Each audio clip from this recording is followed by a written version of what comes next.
please welcome Andrés Spokoiny, President of the Jewish Funders Network.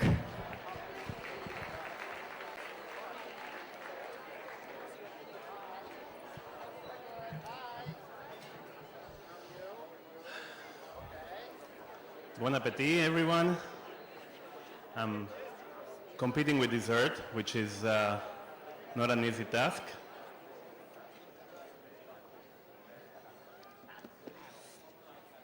Okay, so a person is walking in the street and he walks by a dance hall. Now, this dance hall has windows that are very thick and they're soundproof.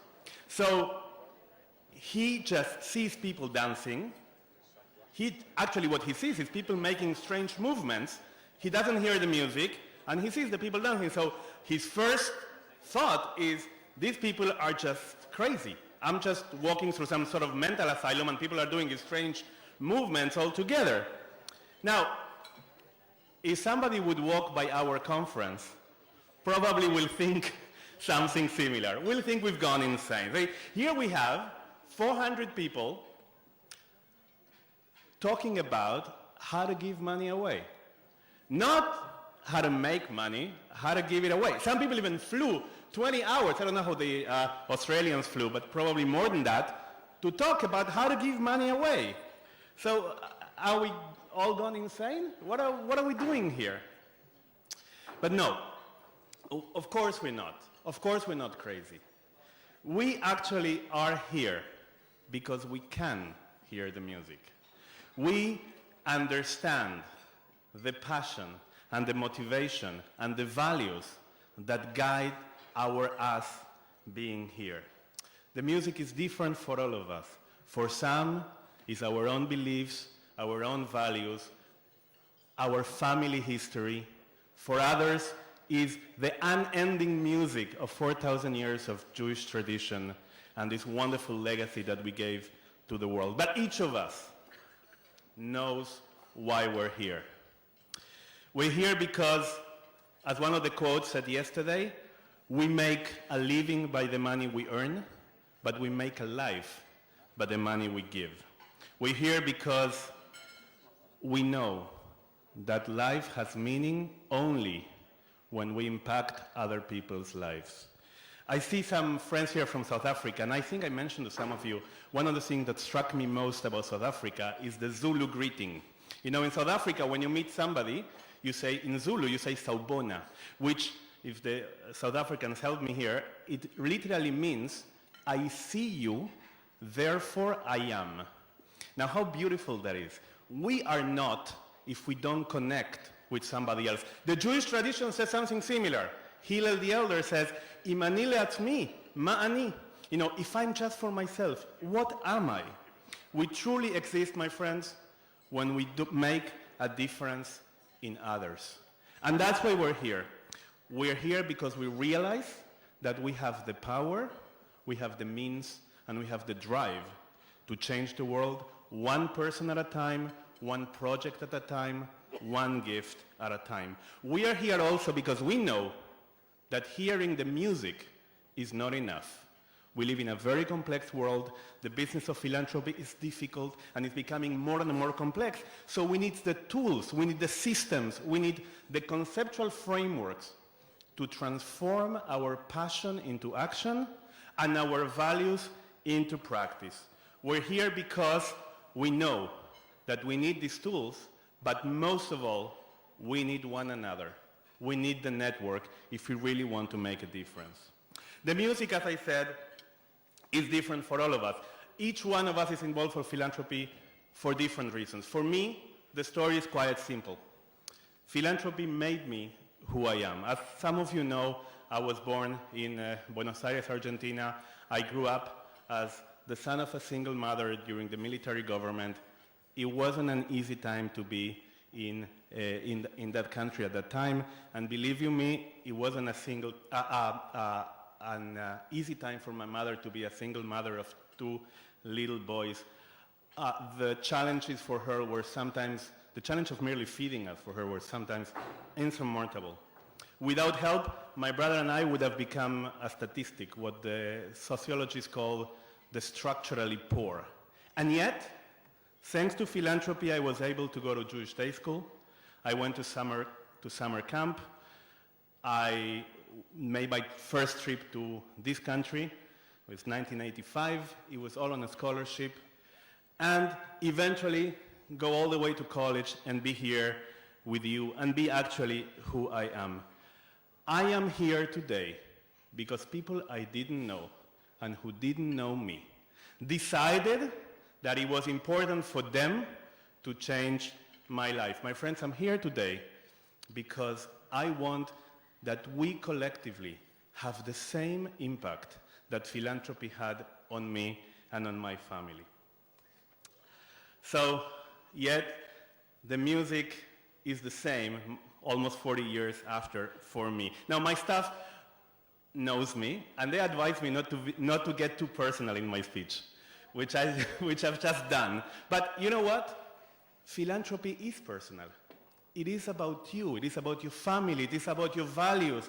It's about the passion. It's ultimately about how we want to be remembered after we're gone. It's personal for me, and it's personal for you. And because it's personal, we don't let up. This is not just a job. This is not a hobby.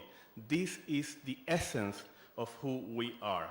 The music is different for all of us, but we hear it all the time. And yet, musics are different, but there's somehow, from some magic, there's a harmony in this symphony of multiple musics.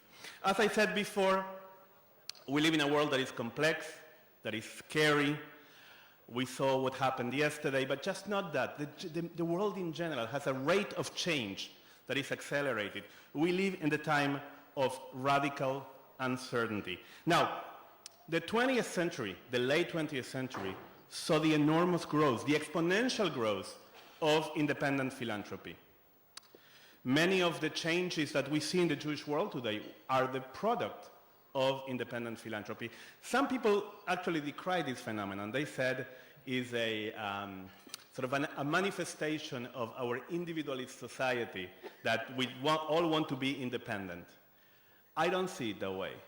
I see this phenomenon as the unleashing of the creativity, the dynamism, and the entrepreneurial spirit of the individuals. We live in a world where individuals can make an enormous difference. Think about it.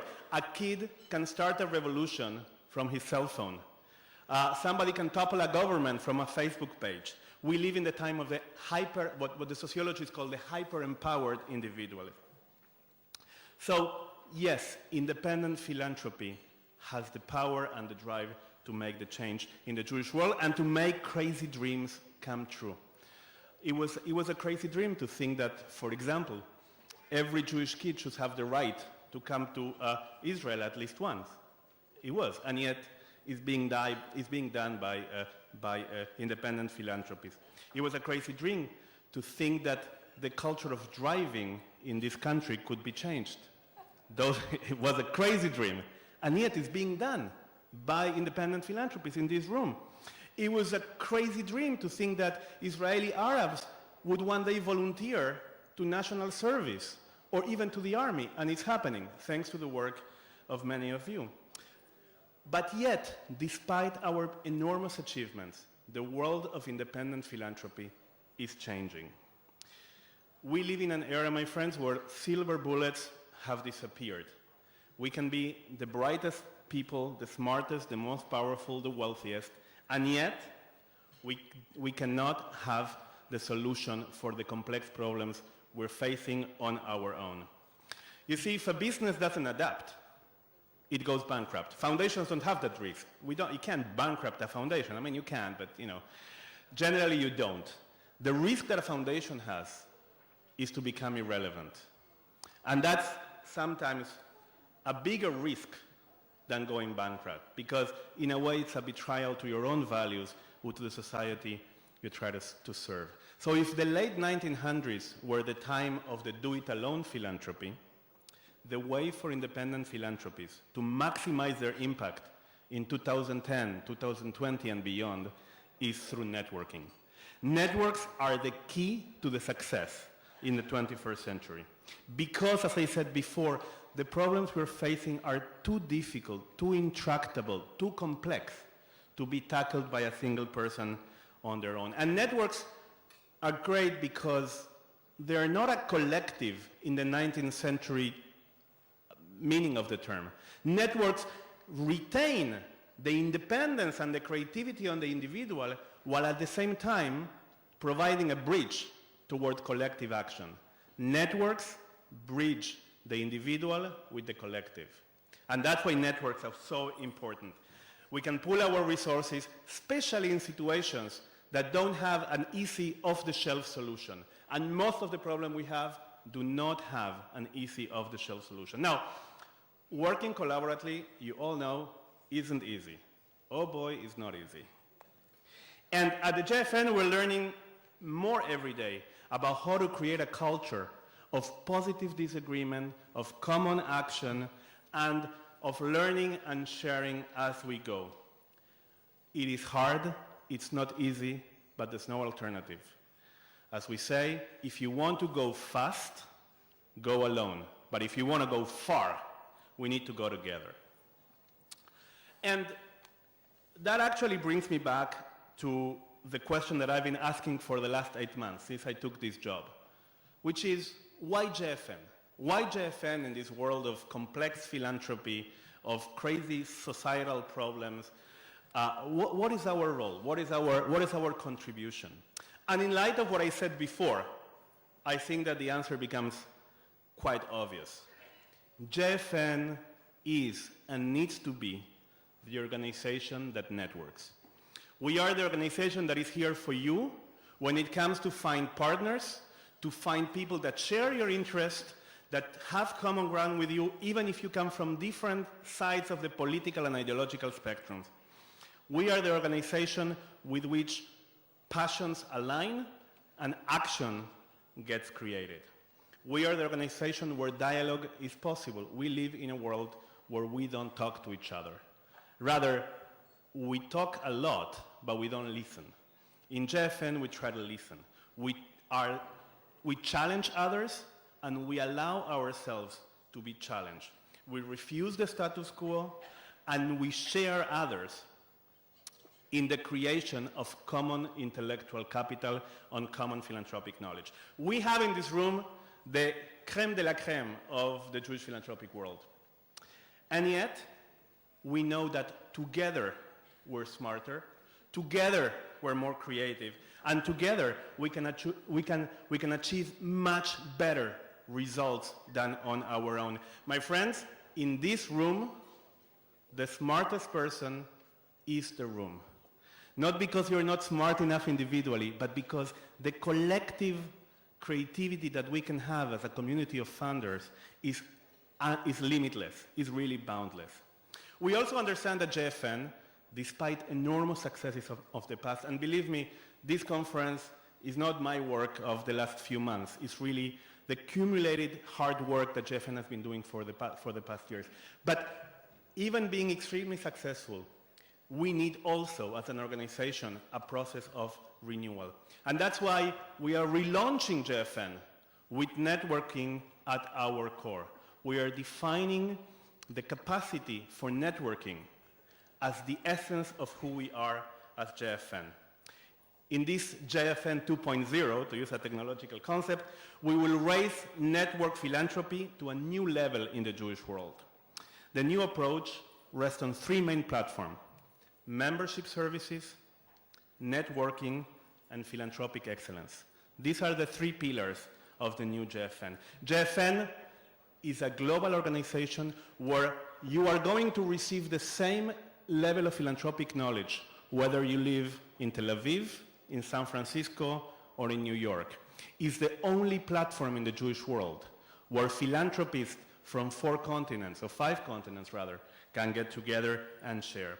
JFN, my friends, cannot be just a trade organization of funders. Cannot be something that does an annual conference and zero. JFN needs to be a vector of change, in the Jewish world and a platform for convening effective networking. We are a big neutral tent where donors and funders from all walks of life can come together and discuss the urgent issues affecting the Jewish world. JFN facilitates these connections, but it also creates the tools and identifies the best practices to help us do that. JFN is a tool for large foundations to leverage their size, and for small foundations to connect and be a part of the big table of Jewish philanthropy. With this strategic definition of who we are as a network, there are 6 strategic directions that we're going to try to push in the months and years ahead. First, networking, networking, networking.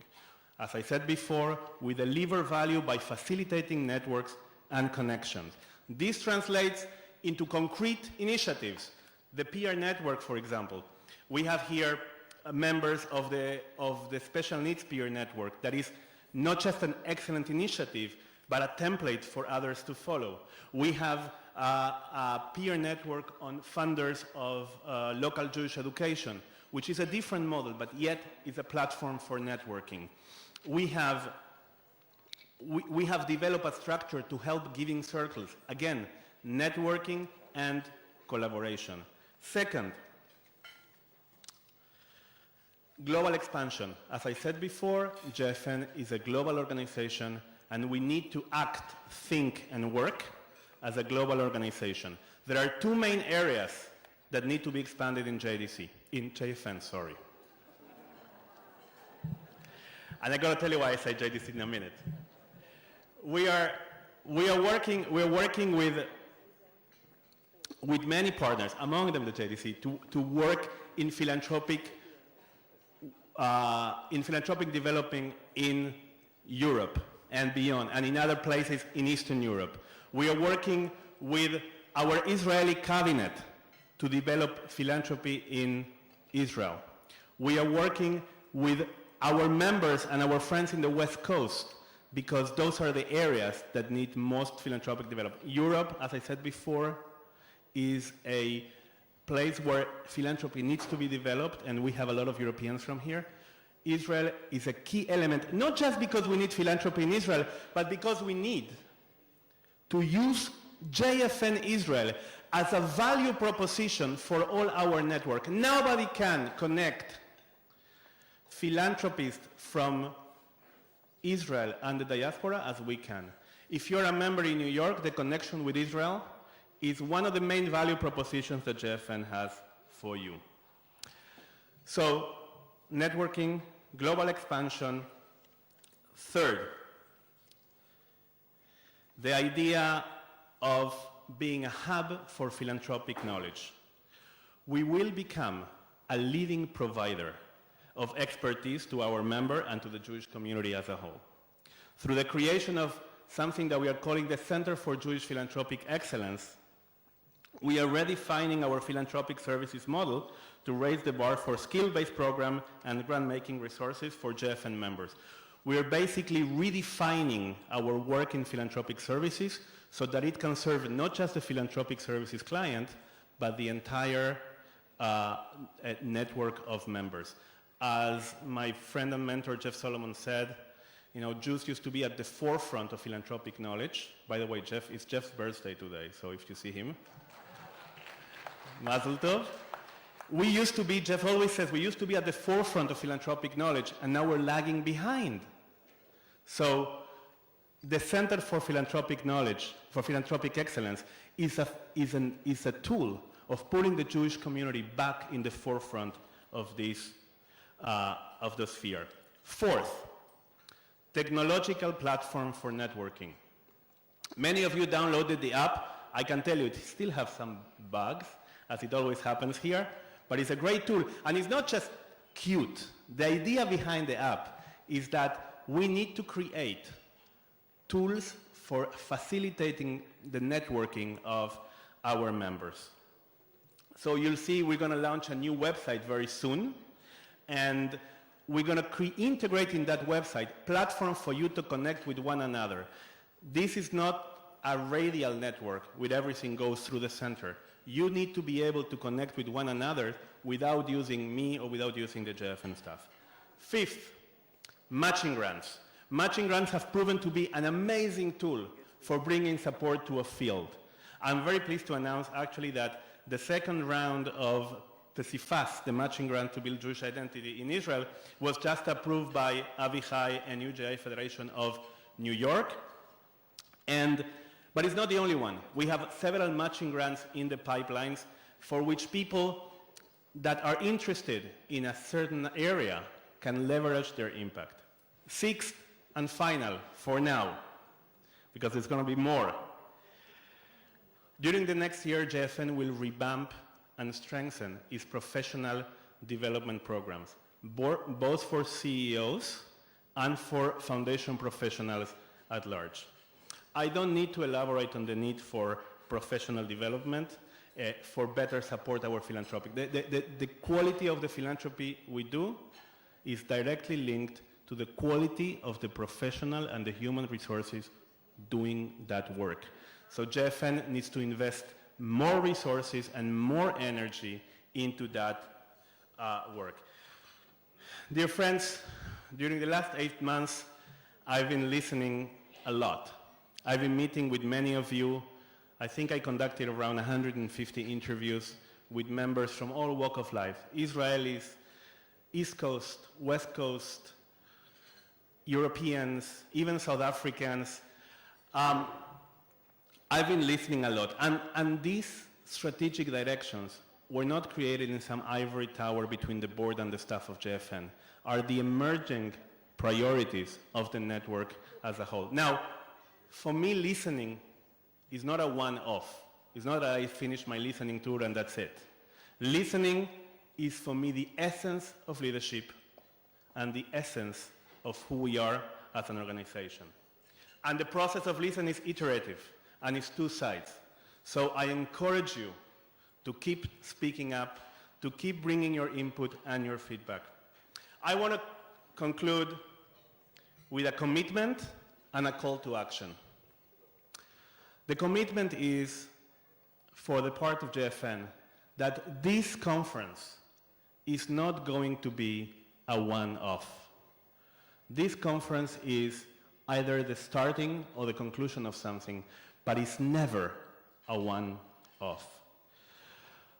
JFN will follow up with you and will take upon itself to continue the conversations and the dialogues that started in this conference. So you're going to be hearing from us very soon on many of the issues or the topics we discussed during this conference. The call to action is actually for you and for us.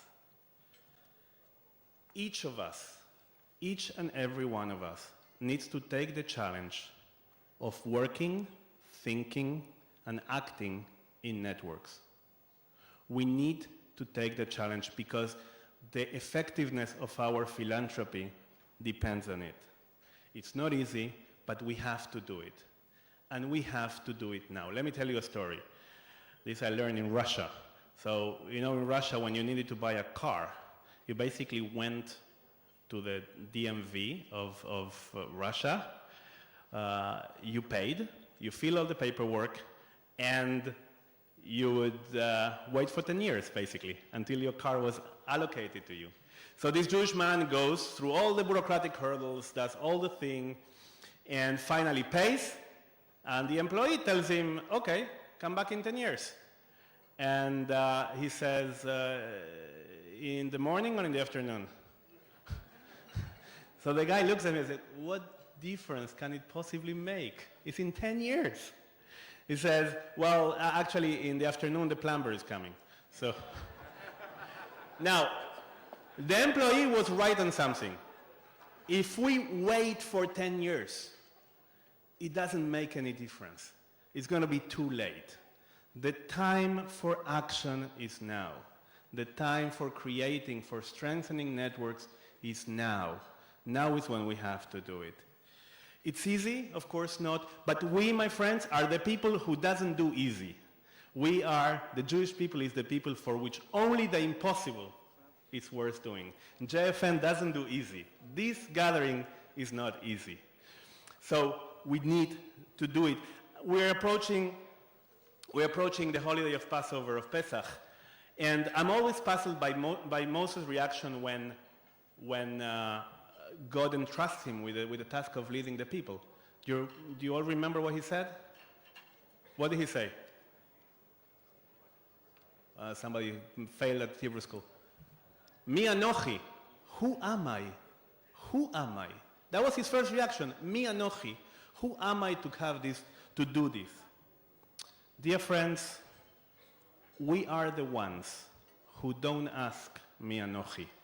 We are the ones who don't ask who am I to make a difference. You, all of you, stand up and make a difference. You know very well mi anochi. You know very well who you are and what do you have to do. You know very well that you are leaders and movers and doers, and you know the difference you make. So never doubt your capacity to lead, to bring change, and to make the world a better place. Thank you very much, and enjoy the rest of the conference. Now, if you allow me what I call the Oscars moment here, I want to ask the JFN staff to stand up. 1 second. Those members of the staff are here. Well, those that are here, they are working mainly as they are.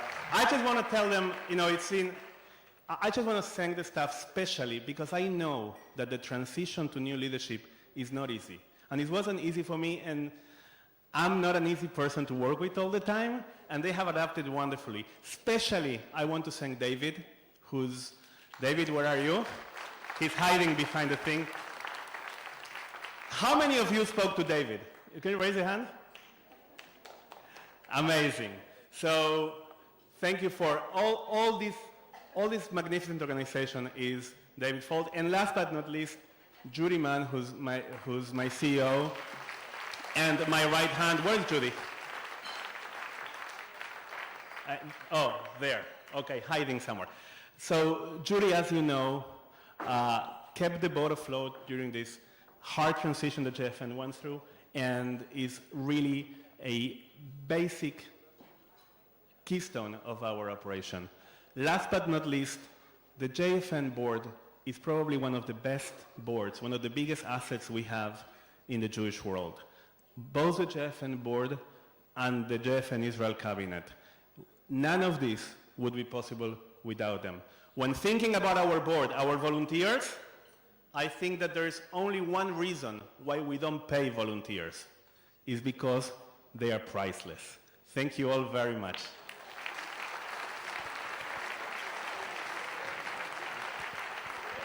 Final announcements from Judy Mann.